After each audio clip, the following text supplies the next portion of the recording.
জয় কার্তিক দেব। আজ আমরা শুনব ভগবান কার্তিকের এক অনুপ্রেরণামূলক ও পবিত্র কাহিনী, যিনি শুধু যুদ্ধের দেবতা নন, তিনি সাহস, ন্যায় ও আলোর প্রতীক।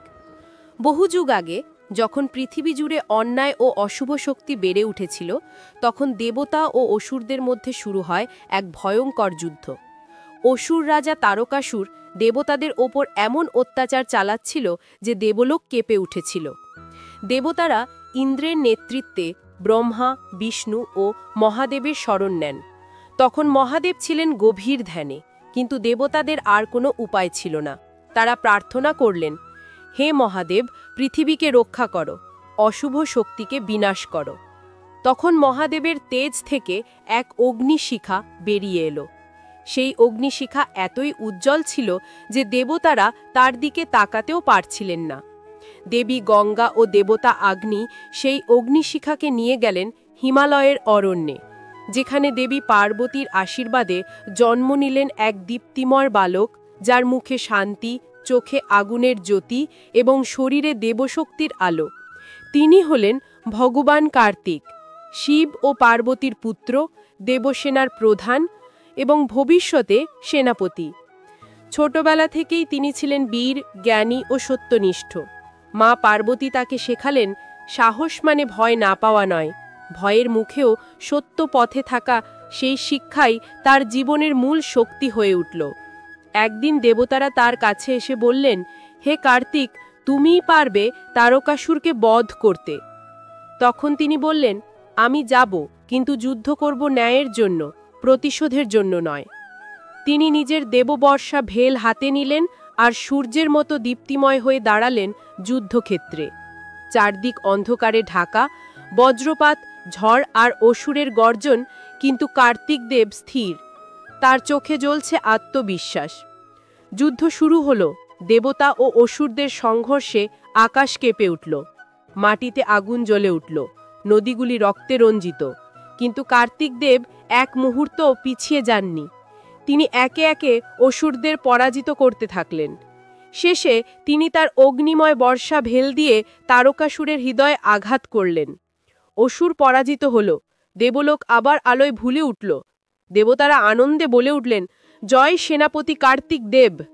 তখন মহাদেব ও পার্বতী গর্বে বললেন, এই আমাদের পুত্র, যিনি ন্যায়ের পথে অশুভকে বিনাশ করেছেন। দেবতারা তাকে আশীর্বাদ করলেন, তোমার নামেই মানুষ পুজো করবে সাহস, ন্যায় ও জ্ঞানের আশায়। সেই দিন থেকেই শুরু হয় কার্তিক দেবের পূজা। কার্তিক মাসে, অর্থাৎ অক্টোবর-নভেম্বর মাসে, মানুষ তাকে স্মরণ করে, ঘরে প্রদীপ জ্বালে, নদীতে স্নান করে আর বলে, ওম কার্তিকায় নমঃ। বিশ্বাস করা হয়, কার্তিক দেবের পূজা করলে পরিবারে শান্তি আসে, সন্তান মঙ্গল লাভ করে এবং অশুভ শক্তি দূর হয়। অনেক নারী এই মাসে ব্রত পালন করেন। তারা প্রার্থনা করেন যেন তাদের সন্তান সাহসী, জ্ঞানী ও সৎ হয়। কার্তিক দেব শুধু যোদ্ধা নন, তিনি জ্ঞানের প্রতীক। তার 6 মুখ মানে 6 রকম শক্তি: জ্ঞান, বীর্য, বুদ্ধি, ধৈর্য, প্রেম ও সত্য।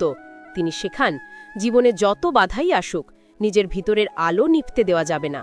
তিনি বলেন, যে নিজের ভয়কে জয় করতে পারে, সেই প্রকৃত বিজয়ী। তাই কার্তিক পুজো শুধু পূজা নয়, এটা এক শিক্ষা। অন্ধকারের মধ্যে থেকেও আলো খুঁজে নেওয়া, দুঃখের মধ্যেও সাহস না হারানো।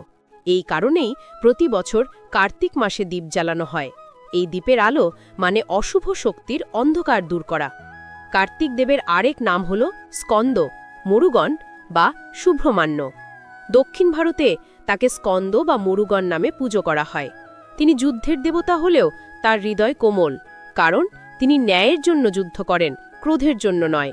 পুজোর দিনে মানুষ ভোরে উঠে নদীতে স্নান করে, প্রদীপ জ্বালে, মন্ত্রপাঠ করে, ওং নম স্কন্দায়, ওং কার্তিকায় নমঃ।